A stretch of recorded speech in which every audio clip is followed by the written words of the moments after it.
Hello and welcome to the X-Files Revisited. We are on to Season 3, Episode 17, entitled Pusher. Now, Brian, as you alluded to the last time, this is a stand-up episode. How does it last in the legacy of the X-Files? I think it's a favourite generally. You're always going to get. It doesn't matter how good most people might think something is. You're always going to get people who do not like episodes like Irresistible and things like that. But on the whole, no. I think this is generally one that people say, yeah, that's grade A, classic X-Files episode. Okay, so hazard guess. For anybody watching this and not listening to the audio version, just as you might be able to tell, we are filming this or recording this at Christmas time, so that gives you some indication into how far in advance we do these things. But well, to kind of break Brian's mold, it's actually March, and he's had the Christmas tree up for 3 months and refuses to take it down. That would be true as well, to be honest. So yeah, I expect to see this in quite a few videos from here on out, way up to June. Right, okay. So yeah, IMDb, where do you think this lands out of 217 episodes? Okay, I'm torn between 3 numbers here, but I'm going to go for 42. You're going for 42? Yes. Are you sure you didn't check IMDb beforehand? Have I got it right? Because it's 42, yes. It is number 42. I was like 41, 42 and 43, and I thought I'll just go for the middle one. Yeah, yes. Yeah. This episode is 6 out of 6, 6 out of 5. Let's just quit. We're done. Yeah, so it's obviously in the top quarter. It's actually a little bit higher, really, when you think about it. So it's like a quarter is like 55 episodes, give or take. So this is well top within 20%. The top quarter. Yeah, top 20%. So there you go. Let's see. I can't believe I got that right. Yeah, I'm judging from your 6 out of 5 comment that we really don't have much more to say about this. So there you go. See you next week, guys. All right, we'll get into it. So we start off in a supermarket, and we're basically following this guy who's just chunnering along happily, buying shed loads of tins of this kind of muscle protein thing, whatever the hell it is. Thing. Yeah. Just Oh yeah. They say later, don't they? There's a comment. There's a quote from Mulder, which I have written down, so I'll say that later. But he's just going about his business, humming, and then eventually he's at the till, and he realizes, and I think he's known all along that he's being watched, and he's just like, right, let's get the show on the road, and he just kind of pulls this thing down on the back of this guy's coat, and it's like an FBI sign. So, and then they just basically all just pile on him, jump on him, and arrest him. And then from there, they're in a car. They've got him in a car, and he just starts prattling on about cerulean blue. It's like a gentle breeze, and there's a truck coming that just happens to be the colour of cerulean blue, and it's got the word cerulean on it. And the copper is driving the car just pulls out right in front of the truck. And then that's when we go to credits. So yeah. Love this opening. Absolutely loved it. The moment he pulls that thing down in the back of the guy's jacket, I was just like, oh yes, this is going to be awesome. Because he's so nonchalant about the whole thing. Yeah. This guy does have not any F's to give at all. He's and we find out why obviously later on in the episode, but he is literally living like, I just want to put on a show before I go. I'm having fun. Yeah, I'm going to have fun. It seems like this is fun for him. Yeah, he seems quite intelligent as well. There's literally nothing anyone can do to him. Like, given what we find out later on, that as far as he's concerned, there's nothing anyone can do to him. They put him in prison, so what? 3 months later, he's not going to care. So it's just the character, as they establish him, within this opening scene, because again, like when you first watch it, the idea of him making the officer pull out in front of a truck, it's like, well, that's a bloody stupid escape plan, isn't it? It's like you've got the power to do, you got the power to push people, and you do that. It's like, well, once you realise who this guy is, what he's all about, what's happening to him, then you go, well, makes perfect sense, to be honest. He's going out in a blaze of glory, and this might be it, it might not be it, but he doesn't care. So he kind of braces himself to take the impact, but you get a kind of feeling that he's wanting to injure everybody else in the car. It's a mean streak almost, alluding to what happens later on. But great opening scene. Great. With Detective Frank Burst. Is that even a name? Come on. Have you ever heard of anyone named Burst? That can't be real. Durst, not Burst. Burst. Right. Okay. So after the credits, Detective Frank Burst fills Mulder and Scully in. And basically Mulder spots on the... Because when Pusher, as he's calling himself at the moment, that's all we know about him, when he leaves the scene of the incident that he created, he leaves a sign. He leaves a word on the car. And the word, as Mulder kind of points out, is actually the word Ronin. It's written backwards, but obviously he puts it the other way, gets the word Ronin, which means samurai without a master, which is how this guy sees himself, basically. And because of that, Mulder's like, I know exactly what this dude is going to have on his shelf. It's crazy.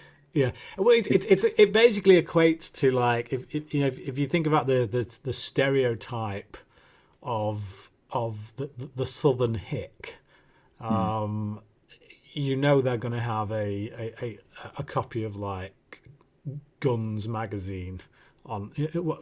I can't remember the name of that magazine. There's a magazine in America. It's like girls. It's basically babes with guns or something. It's like, I've seen it on some other film somewhere. It was referenced. It might have been Jackie Brown. I think it might have been Jackie Brown. But basically, if you think of that stereotype and you think, what magazine would they have on their shelf? It's going to be that. And so Mulder, he kind of spins that a bit. Well, this guy fancies himself as an American Ronin. So what magazine is he going to be reading? Like I always thought it was Ronin, but I'm sure Mulder comes out and calls it Ronin or something. It's a weird pronunciation. Ronin. Yeah, he calls it Ronin. Yeah. It's Ronin. So close, Mulder. You almost pulled that off. Yeah. How embarrassing. It's Ronin. I mean, having been to Japan and having studied a little bit of Japanese, can barely remember any of it.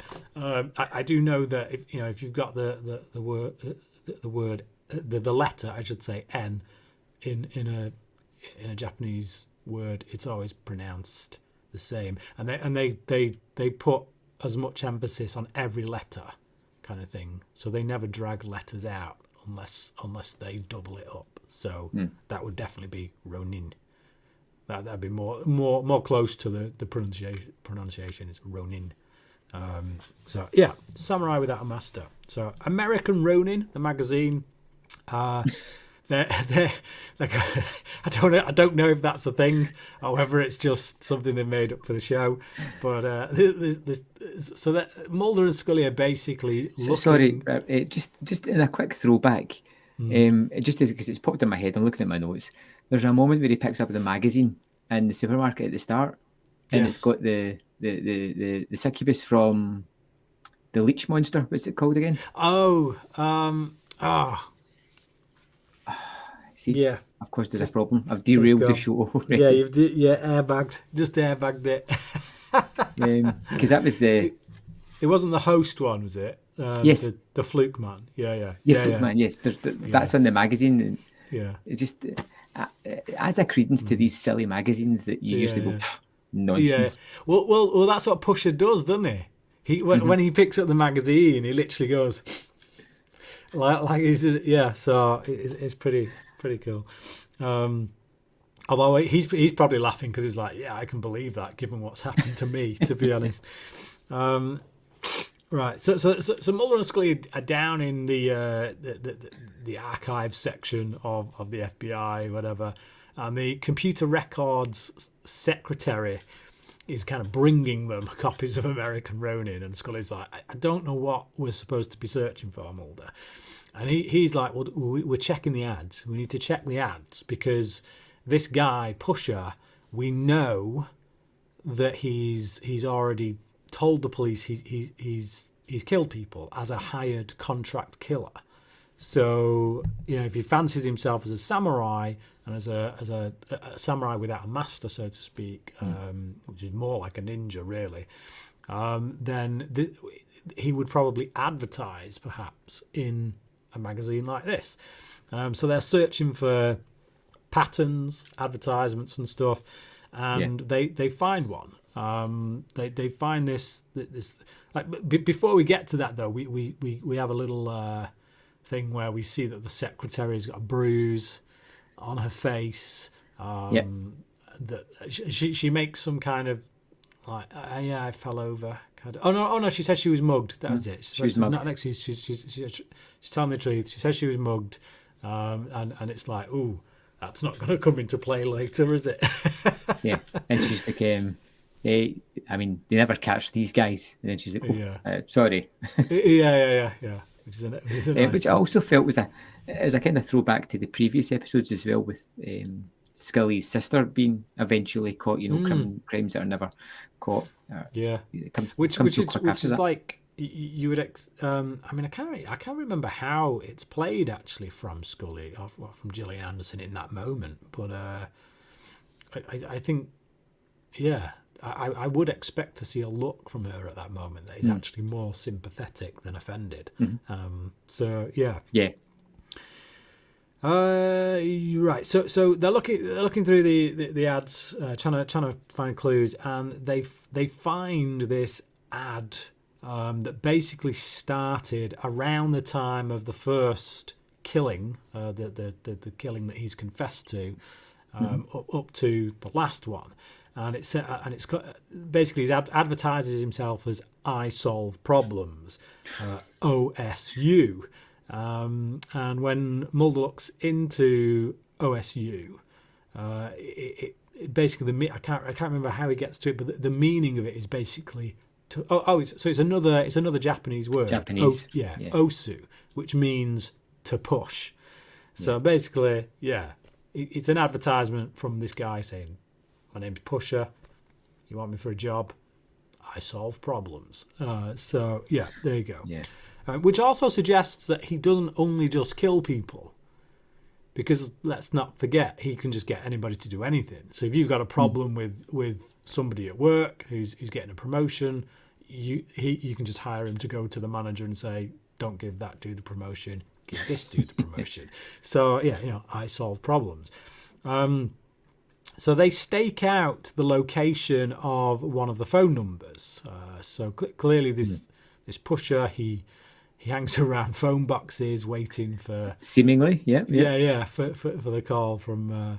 I would imagine on his ads he would give a time slot. I don't know, but either that or he's literally just waiting around phone boxes for ages. Maybe he just knows when they're going to call. So... Mulder and Scully are doing a stakeout. Scully's kind of asleep on Mulder's shoulder, drooling all over him, the way you do when you're asleep. So it's a nice little character moment. One of them things you don't have to throw in, but when you do, it always adds value. The phone starts to ring. Mulder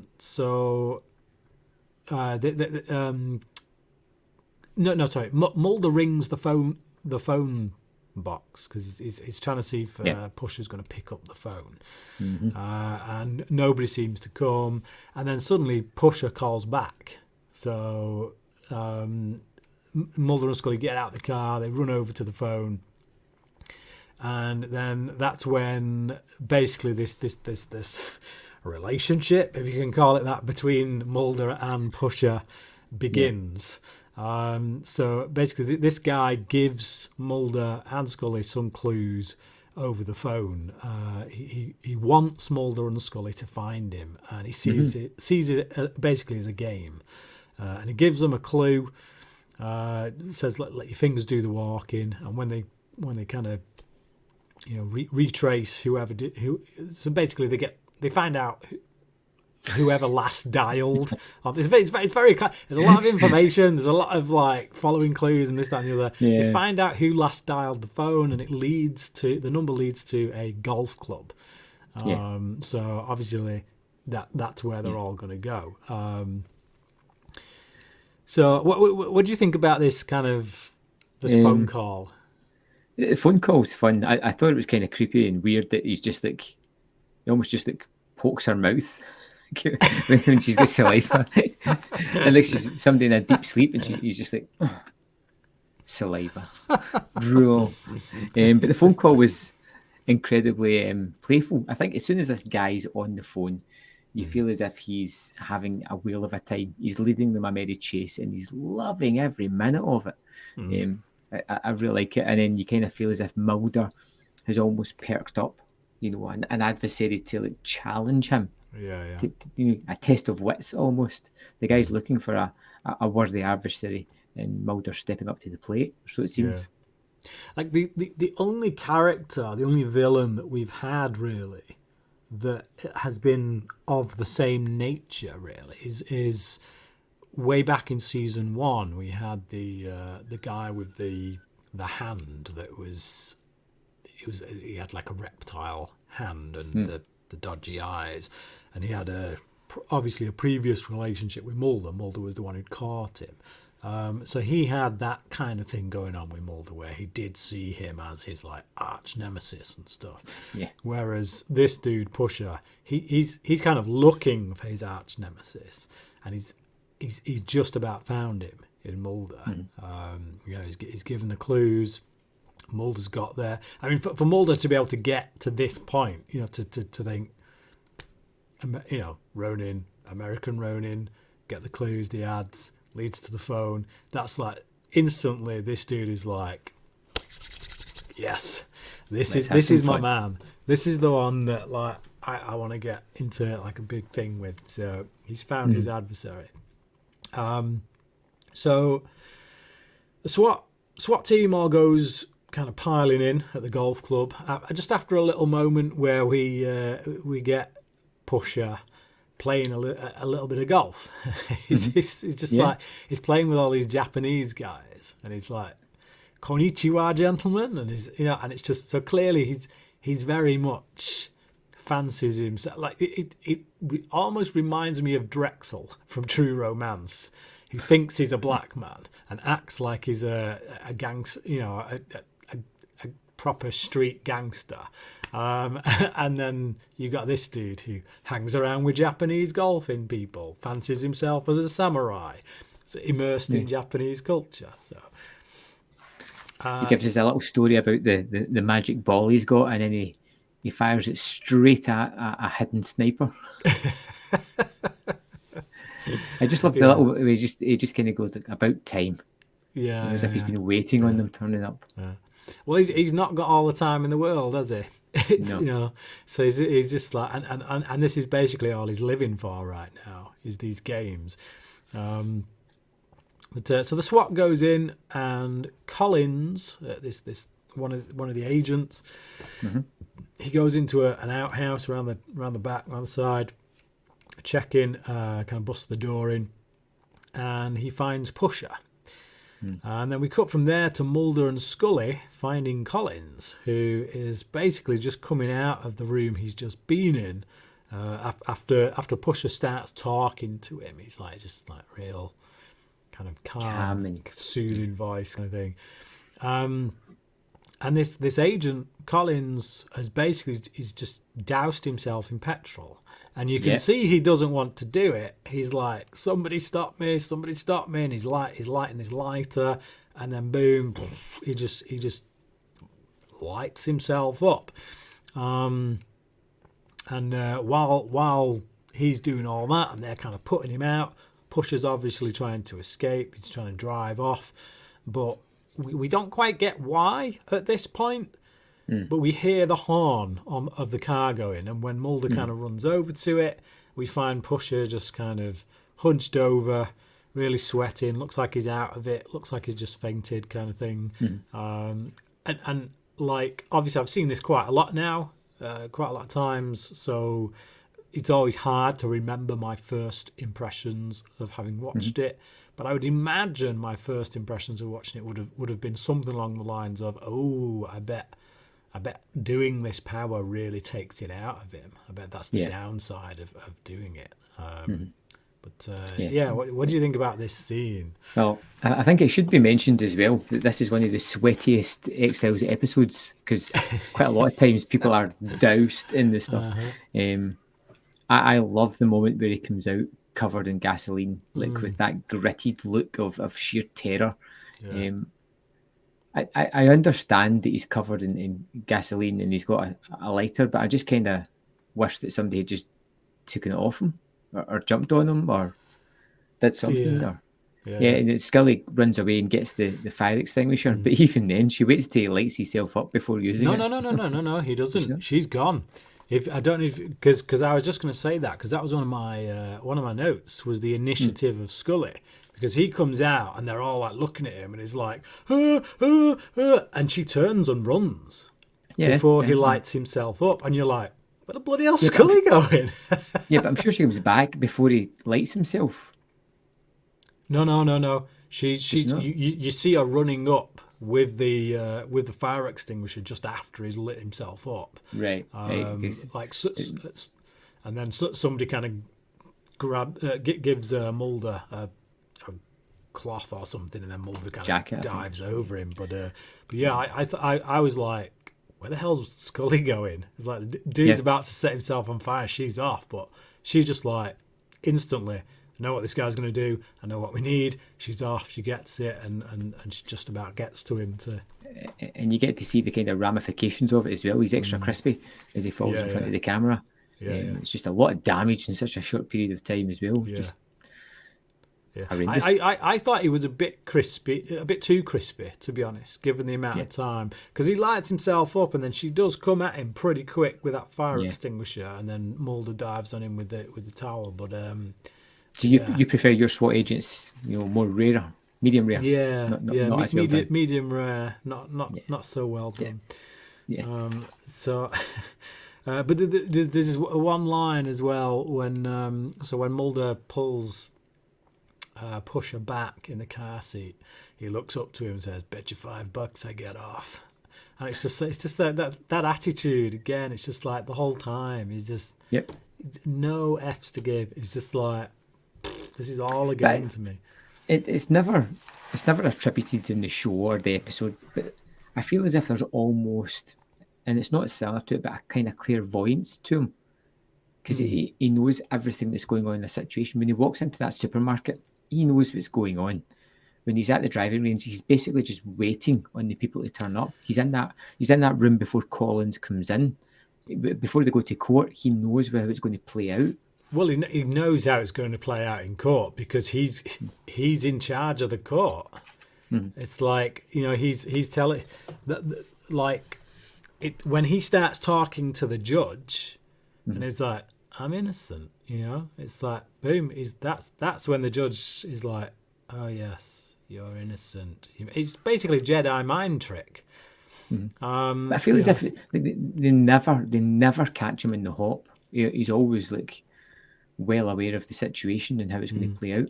But the thing is, it's like he's who knows how long he's been after this adversary, as he puts it. He's clearly been ill for a long time. And when the SWAT team show up at the beginning in the supermarket, I would imagine he knows they're coming because he's probably the one who's led them there. Like the best he's had to work with so far is Frank Burst, and it's like, oh man, I'm getting tired of this guy. It's just like, so I think he knew exactly what was going on because Frank Burst only got there because he allowed him to get there. He probably fed him the clues. So I don't see it as clairvoyance so much, but certainly you could say you have clairvoyance if you can basically tell somebody to do something and they will do it. You know you're getting out of a situation. You know that the court are not going to prosecute you, because the moment you open your mouth to the judge, that judge is in your pocket. So basically Mulder makes his argument to the court and Modell walks. So it's just, you see Scully sat there like, oh crap. Here we go. Like, we've been here before. This is the Tombs moment. If you remember the second Tombs episode, we got Mulder in court talking about how he hibernates every 30 years and goes for livers and already is losing the court, and it's just like this one. Why? Yeah, this one's a little bit more kind of. There's a bit more of a believability to it, because there is such thing as hypnosis. Mulder does talk about the suggestive kind of hypnosis that people can succumb to and stuff. So there is a scientific kind of basis there for it. But even so, he still sounds like a crazy man. But I kind of like when he does these things, I'm like rolling my eyes and I'm like, oh Jesus, here we go, the man's doing it again. But at the same time, I can understand it from a character's point of view, because he's so steadfast and assured that this is the case. He can't see any other outcome. He's taken 2 + 2, and this is the 4 that he gets. So in his eyes, he's laying out factual information. It's just everybody else sees it as nonsense. I will just say I've not stated until now, actually, this is a Vince Gilligan episode. Yeah, Vince Gilligan, yeah. So great writer. I think the last one we had from him was Soft Light in season 2. I don't know that we've had another one since then. So I think this is his first in season 3 since Soft Light. Could be wrong, but basically the judge after Modell. So we now know that his name is Robert Patrick Modell. It's a bit bizarre that they've named this character Robert Patrick, and then they would eventually go on to cast Robert Patrick in the series. But there's a really nice moment on the stairs where basically Modell goes to Mulder and he's like, I think you owe me $5, $5, and he's like, real smarmy SOB. And then Mulder just goes like, your shoelace is untied, and he's like, it's a major look. And it's just like, oh. And it's just exactly the kind of thing you'd expect from someone who is the worthy adversary to this guy. And as if to prove that Burst wasn't the worthy adversary to this guy, as he's leaving, Burst kind of shouts, "We know where you live, Modell!" And you even see a look from Mulder where it's like, oh. But there's a moment that, like, just after he goes made you look, where he's just like, how do you do it? Let him know that he knows that he's doing something. I like that. It's fun. I wasn't too sure if he actually gave him the money or not, though, because he kind of pulls it back. No, he pulls it back, and then Modell doesn't take it because he says the line, how do you do it? And Modell, rather than taking the money and tell, because it's kind of like, you can have your $5, but you got to tell me how you do it. So Modell does this kind of little, and then walks off, and it's like, so it's just. But it's like the satisfaction from Modell there is all, I think, in the fact that he has found his adversary, his worthy adversary, as he puts it. Yeah, I mean, he's practically dancing out the place. It's like he's on the yellow brick road, the way he's like skipping down it. Yeah, he's just... And it's just like, then you got Rent-A-Cop shouting, which makes no sense, because like Modell's lawyer is still with him as they're walking off. So you've literally just threatened him. Like, we know where you live. It's like his lawyer could literally turn around and like, right, we're going to file a motion against you to have you come nowhere near him, because, quite frankly, that was just a threat, and I was a witness to it. So yeah, Rent-A-Cop, big time. So we see, we've never really seen this before. It's the whole lethal weapon moment. It's Mulder at a shooting range, and he's getting them all on point. He's just like 6 shots to the heart, and they're all in the chest area. So yeah, pulls the screen up like Riggs in Lethal Weapon. When Scully comes in.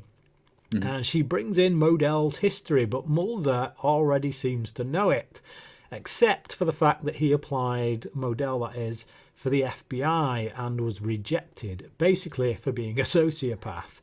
A little man who wants to be big, as Scully puts it. And they have a little conversation about, what's really going on. And Scully's not quite buying the whole, I can talk you into doing things yet. And Mulder's getting a bit frustrated, like, come on, he put the whammy on him. And then she's like, please explain the scientific nature of the whammy, which was quite an amusing moment. I like the fact that it's set within a shooting range. Like, they're just like, even though they're agents, they still have to hone their skills. Because, although I feel like Mulder would be better suited to like learning some fight skills, but regardless. It's interesting. I'm not sure Mulder's that good a shot as well. I'm not sure. When he's shooting paper targets in a nice kind of relaxed environment, he's getting like 5 in the chest, 6 in the chest, whatever. Whereas I feel like when it comes to being out on the on the beat, he tends to either lose his gun or just get knocked out. To be honest. Yeah, and in the shooting range, he's like Riggs, but in a real life scenario, he's like Murtaugh. Yeah.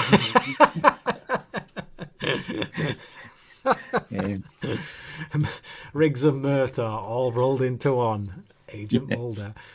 So we get a really cool scene here now where Modell basically just walks into the FBI and he writes on a piece of paper, pass, and just puts it in his lapel, and the guard's just like, yeah, that'll do. Let's that seems through. Legit, yeah. Totally legitimate. So he goes into the computer record section. Basically, he is looking. We find this out later, but he's looking for anything he can get on Mulder. He's looking for Mulder's file, basically. So he goes into computer record section, and lo and behold, who is there? But Holly, this is the woman who was bringing the magazines earlier, had been mugged. And he basically talks her into bringing up Mulder's file. It's then that Agent Skinner comes walking past the computer record section. And I think the blinds are closed. Yes, and that's what kind of clues him into. You said, what's going on here? Yeah, type of thing. Because he must walk past that room every day, and maybe the blinds aren't usually closed. Maybe Holly's the kind of person who leaves them open all the time. So there's just a little something that kind of clicks. Where it's like, they're not usually closed. And he wanders in and just to take a look, and then he gets a bit like, who the hell are you? What are you doing here? And then like Pusher kind of starts getting a bit antagonistic towards him, and basically literally pushes Skinner, which you don't do because Skinner's, well, let's face it, he's a bit tougher than Mulder. Yes. And he basically gets Modell in an armlock. But before we move on, I felt as if Modell was trying to push Skinner and couldn't do it almost. I feel like the situation had already escalated. For the chance to really do it. Yeah, I feel like once the adrenaline's up, once you, it's almost like the adrenaline has kind of broken that, or the ability to get in there, because Skinner goes in and instantly when he sees this guy, he's like, "You shouldn't be here. Get the hell out," kind of thing. and like Pusher doesn't give Skinner any kind of direct instructions at that point. He just says, I'm just I'm having a chat here. Do you mind? I'm having it. And it's that point when Skinner's like, his adrenaline gets up and he's like, yeah, right, you're out. And I think so. It becomes a fight before Pusher has a chance to do anything. And I think Pusher's been taken off guard by Skinner just kind of waltzing in there and being all like action man kind of thing. And I think by the time he's got in an arm lock and he's shouting at Holly to phone someone to get security and this, that and the other, there's no way that Skinner is listening to this guy. So it's much easier for him to then Skinner has zone in on Holly. He's learned his lesson. He's not going to wait for a guy to shoot him in the stomach again. He's just jumping straight in there. Yeah, pretty much, yeah. So, which just it does beg the question, you know, because it's like it does pose the argument that actually he's going to be pretty raw down there. He's still getting over his shooting incident. So if he's not careful, he could be beat up by a 5-foot-old woman. But it's just like if he's getting into a tussle with Modell, he's going to be loosening some stitch work that's going on there. But so basically, Modell says, basically tells Holly that this is the guy who attacked you, attack him back. And Holly does. She whacks Skinner on, and then she just starts kicking the living crap out of him. Oh, yeah. She's going for a field goal. She's doing really well. Yeah. Just all her might. And it's those kind of pointy shoes as well. You know? Oh, yeah, you know they're stinging. Oh, man. Just avoid the stomach, Holly, because he's in a bad way already. But so go from there to Scully interviewing Holly, and there's a load of people in there. So there's all these like bigwigs, people in suits, all looking at Holly, and she's just like, I don't know why I did it. It's just like she's as dumbstruck by this as anyone, and Skinner seems quite sympathetic. Yeah, he doesn't. He's not like. He's seen what's happened, the way he's kind of manipulated her.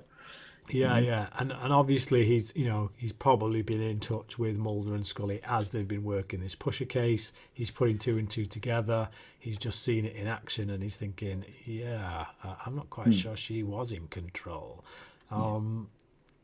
So Mulder pops in. I need an excuse for this woman as to why she's kicked my ass. Holly says it was basically like Modell was inside her head. Then Mulder pops in, says Modell is on security footage, going through with his little pass thing, and then this is the golden moment. This is absolute pure gold. Scully admits to believing Mulder's theory. She's like, it's very few occasions it happens.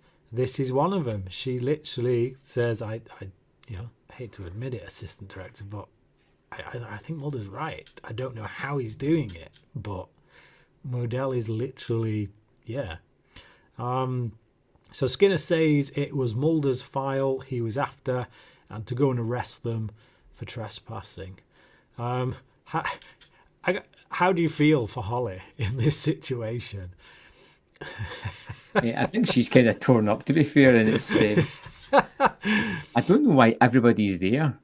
I think it's just like they just come in to see the girl that beat up Skinner. They're just kind of like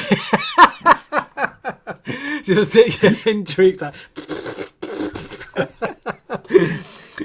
It's like we'll let you off, Walter. We know you've just been shot recently, so all right. I think after this, he's been called Wally. No, I feel bad for her, but I don't feel like she's going to lose her job. I feel like she's secure. I think there's going to be extenuating circumstances as to why she gets off. Absolutely, I just I feel like all those guys that were there that stood round, I feel like they were on their way out. I feel like they've obviously just had a hearing of some kind. maybe Scully's come in a bit later. She wants to ask her own questions, whatever. But yeah, it is quite amusing just seeing them all hanging by the door. But okay, so this is when Skinner tells Mulder that it was Mulder's file that he was after. Yeah, and to go and arrest him for trespassing. That's when they bust into Modell's apartment. Mulder goes straight to the fridge because, as you do. Yeah. That's the thing you do. I'm thinking, he's going to check for some beer, see if there's any beer in there. But he sees all the all those tins with the bodybuilding arm thing on it, and then that's when he drops this quote when it's like, "Mango kiwi tropical swirl. Now we know we're dealing with a madman," which I thought was pretty funny. Yeah. Scully finds medication for something that is called temporal lobe epilepsy, which is basically brain cancer. So they both have a little discussion where they posit the theory that perhaps this guy is dying and he wants to go out with a bang. So yeah, we get all this basically gives us all the information as to the why the Modell is the way he is and what he's ultimately up to. Yeah, although at the moment it's just a theory. So yeah, and then that's when Modell calls. He calls his own apartment, and Frank burst answers the phone, to which Modell has a bit of fun with his name. Hey, Burst. I always like that name. And he starts talking this dude into a heart attack.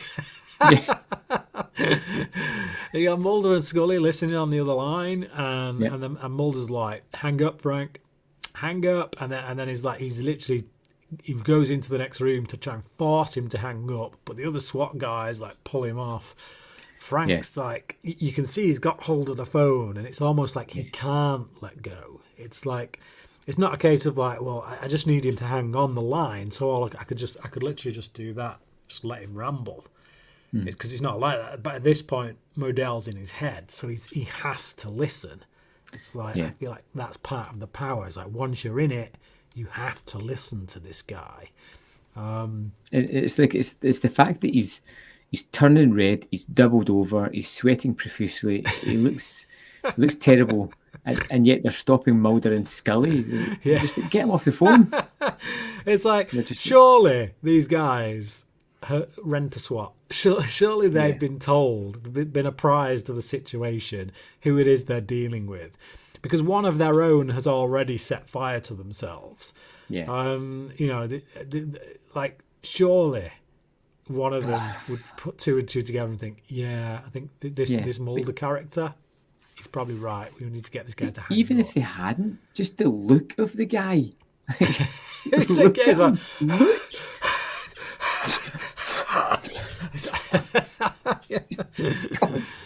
They're not the most intelligent of agents. No. That's why they're SWAT. That's why they're not out there kind of working cases. They're the guys you get to show up, to turn up with guns and take people out. So no offense to any SWAT guys out there. I'm sure there's many intelligent SWAT guys out there. But hang on a sec, Brian. Sorry, I was just waiting to see if somebody was going to burst through your window there. Just insulting the SWAT team. Okay, so there's a nice little quote when... this is the bizarre thing. So once Frank has had his little heart attack, Mulder, in his infinite wisdom, picks up the phone to talk to this guy, which is the last thing I'd be doing. I'm like, I've seen what he can do.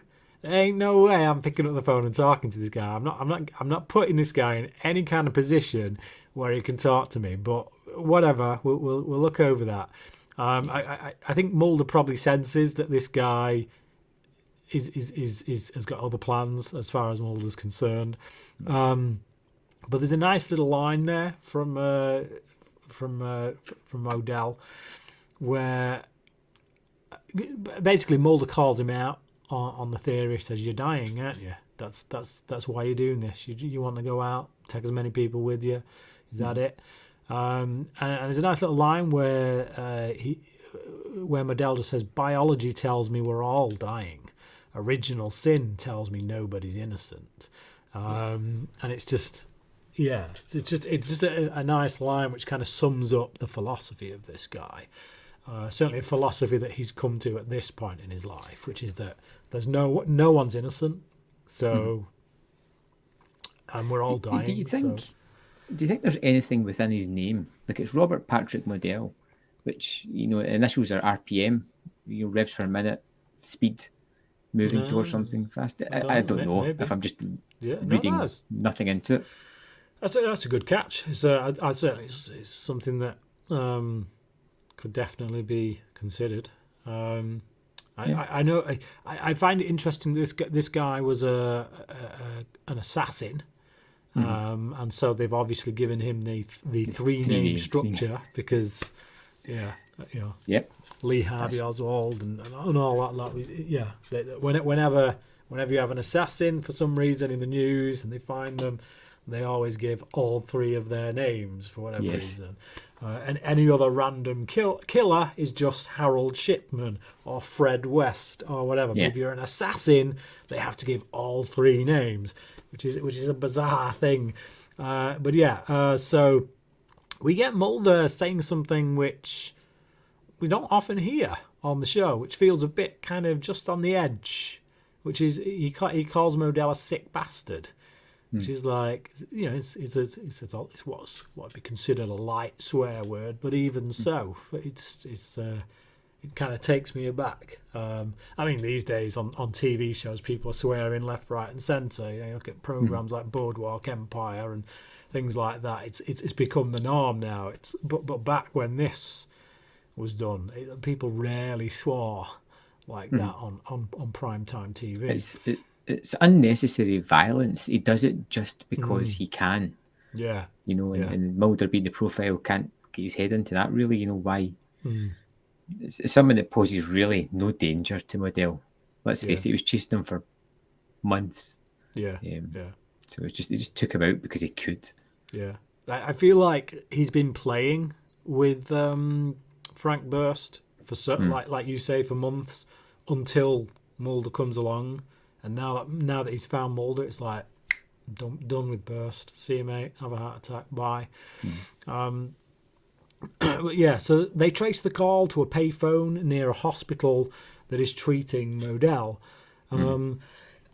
which is called Fairfax. I think, is it Fairfax? Either way, if you have a hospital in American television, they tend to be called Fairfax. So it's one. I think. It must be one of those things. Sacred Heart, isn't it? It must be one of those things like the 555 area code, where because it doesn't actually exist, they use it in TV shows so that they're not giving anybody's number out. I wonder if there's no hospitals called Fairfax, so that's why they use that in a lot of TV shows. But yeah, there you go. They surround the hospital. Modell is inside due to supposedly having an MRI. Mulder gets kitted out to go in alone, and Scully looks rather worried, and Mulder gives her his gun because he doesn't want to be put in a position where he might use it on himself, or anyone for that matter. Yeah. So, what do you think of this scene? I kind of understand why he's leaving the gun. I understand why he's going in himself. It just adds to the tension of this scene and the suspense because Mulder's going to be in danger.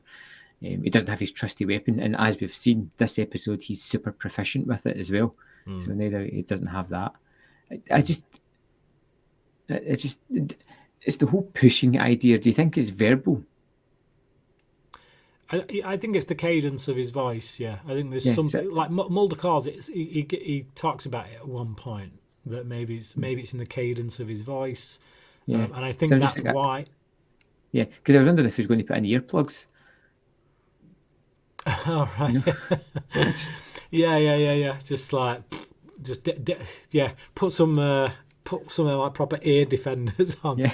But it wouldn't matter anyway, because in the end he gets Yeah. he gets cold cut with a gun, doesn't he? So he'd just have him pulled off. So I like the scene because I'm really loving Scully's reaction to it all. Mm-hmm. Like she's kind of sat in the corner, and you can see she's like, I'm really not liking this idea. I don't want you going in there. This is stupid. This is absolutely stupid. And it's because she believes. You know, Yes. for the first time, like one of the first times, she's like, I believe this guy can do what you're saying he can do, and your idea is to go in there. It's like that scene in Batman Begins where it's like, so you believe that the man you work for dresses as a vigilante at night and beats bloody criminals to a pulp, and your idea is to blackmail him? It's almost like that. It's just like you can see the genuine concern in her for him. But she has no other options. But she doesn't have a better idea. No. This is that. This is the plan. Yeah. And, I love the the thing they put in the back of Mulder. You know, the recording device. It's like these days it'd be like a little tiny pin that you'd hide under the lapel, and they're putting this like state of the art. I think somebody mentions at one point state of the art tech. It's like this brick that they put in the back. I've got to say, I love the swagger that Mulder has as he goes into the hospital. Showing his FBI badge. It's like the start of Saturday Night Fever, the way he's like just swaggering in there. It's funny you should mention that, because there's an episode coming up like way off, like we're way off it, but that will rear its head again. The whole Saturday Night Fever thing, literally.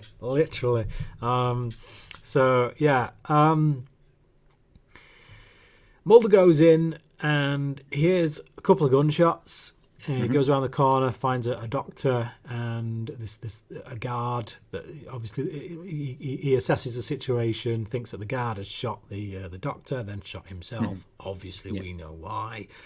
And he sees, well, Scully sees, I should say, on the computer monitor, Modell's brain scan. And she asks Yes. Mulder to go in on it, and she from the damage that's in the brain, she confirms, yes, it is the thing we were talking about, the brain cancer thing, all theories confirmed. But then Mulder senses, hang on, he's still behind me, isn't he? I bet if I turn around, he's still behind. Yeah, he's still behind me, and he's got a gun in my face. Woo!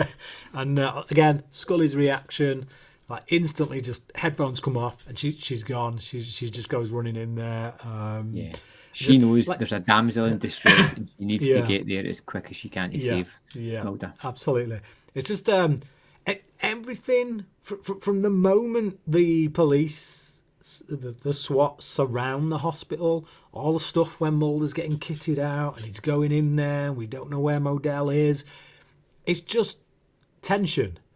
Which in a show like this, in a weekly show where you know these are our two main characters, nothing really bad's going to happen to them because they've got to come back next week. It's always quite a feat to be able to create tension, even more so in an episode that I've seen 100 times. But this whole section is just it's so well written, so well paced. Just like every element is just built to create tension. It's done so well. So Scully goes in, and there's a comment from the SWAT team member, and I'm not sure I ever picked up on this before. I just thought, yeah, he's right. But this is a guy who so he says, why is it we keep giving this guy what he wants? And it's like there's a double thing there, because he's asking it from a rational kind of sensibility of why are we giving this guy Yeah. once? But then there is that thing that, like, if this guy was speaking to you, if Modell was speaking to you, you would be thinking, why am I giving this guy what he wants? I can't stop myself from giving this guy what he wants. So I just thought that was a pretty Yeah, it's a nice scene. yeah, it was just a good line. So by a SWAT man who isn't even under Modell's control, and he's saying, it's just that thing, I guess, that extends. So it's, when you look at what Modell is doing and how he's able to manipulate, he's only manipulating Mulder. He's only got Mulder under his control.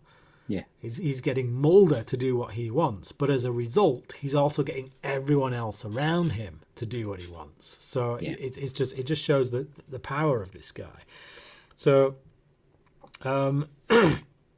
then we get so basically I just wrote Russian roulette because this whole scene, Sweaty Russian roulette. sweaty Russian roulette, yeah.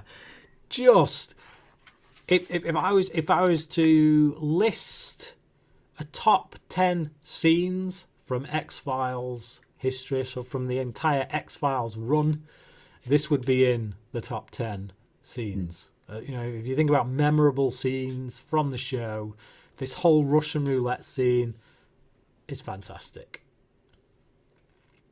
Yeah, it's a good sequence. It really is. I love the inclusion of Scully being there as the one person that seemingly isn't under his control. We've got Mulder, who is trying his hardest not to be under control. The two of them are drenched in sweat. One try to resist, one try to impose their will. Yeah. It's good. That is good. It's so very rare. I'm not sure I can think of another one off the top of my head, to be honest. But it's so rare in the show to have both Mulder and Scully in the same room with the main villain in the final showdown. It's usually one of them, isn't it? It's like, and then the other one will come in at the last moment, or like turn up to shoot someone, to save the other. And it's so very rare to have a scene like this where, and it's such a good scene because they're literally sat at a table, it's all talking, and the tension comes out of what's being said and how Mulder's acting because of what's being said and Scully's reactions to that. And it's just like, you sat there thinking, how are they going to get out of this? It's just because Modell's got complete control here. How are they going to get out of this? So basically Scully breaks the control Modell has by running for the fire alarm, switching the fire alarm on, and that kind of almost wakes Mulder up, and he just instantly puts a bullet in Modell. When she looks in the mirror, I didn't know what she was doing. I was like, has she seen something? And obviously when she pulls it and it breaks Modell's concentration, it kind of snaps everybody out there with little zombie state. It's really good.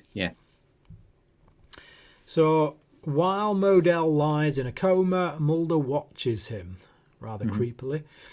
Scully enters and Mulder tells her that Modell wasn't undergoing treatment but just gauging how much time he had left. So he kept on going to these so-called treatments, these scans, but the doctors say he was actually refusing the treatment. He just wanted the scans. He wanted to know how much time he had left. And so basically he'd rather die and have power than live and be a nobody.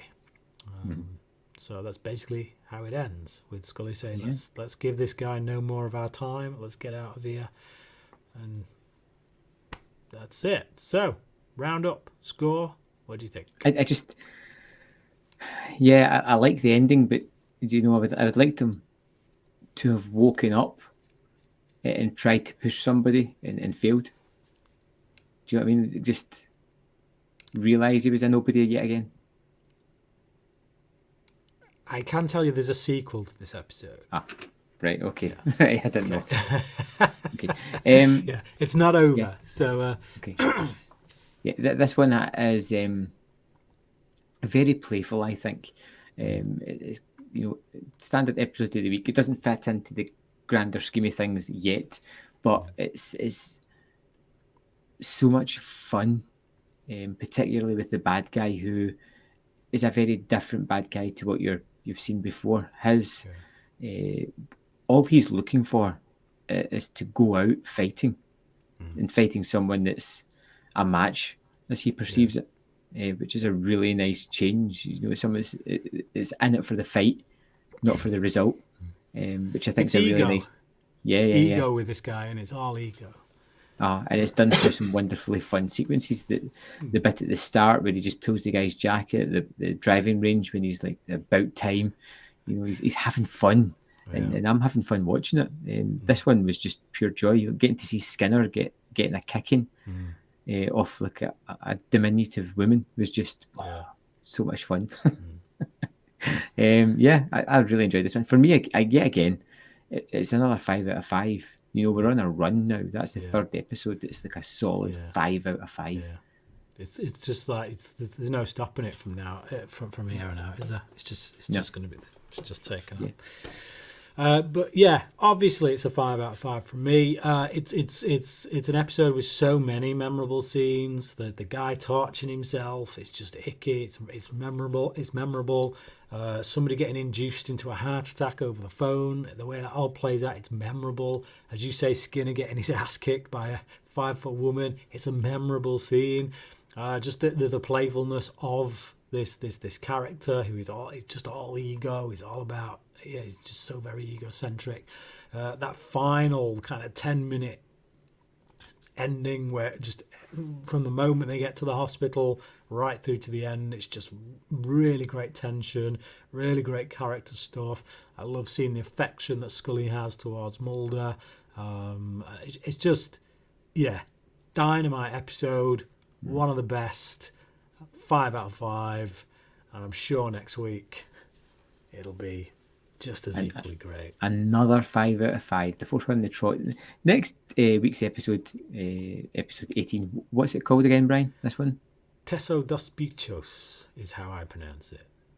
Right. Tesos dos Bichos. Yeah. Now, can you tell me a little bit about the legacy of this one? Just a little bit of how well renowned it is. I actually can't, because I'll be perfectly honest.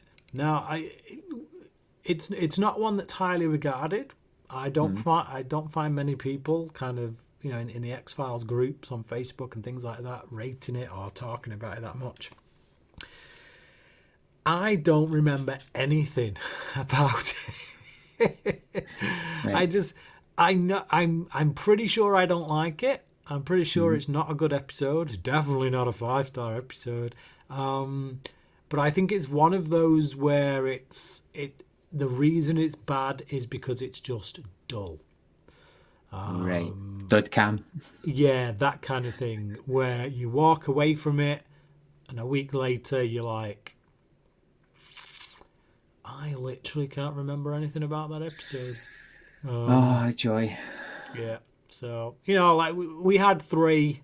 That's a good run, the X-Files. Yep. So next join us next week. Stick out the next 2 and then we'll be back on. Okay. So join us next week where we watch a forgettable X-Files adventure. Hopefully we'll have something insightful and fun to say about it. As always, thank you for listening. It won't be a forgettable podcast, I assure you. No. It'll be memorable. Much like Jersey Devil was memorable for all the fun reasons. Now, thank you for listening, and we'll see you next week on the X-Files Revisited.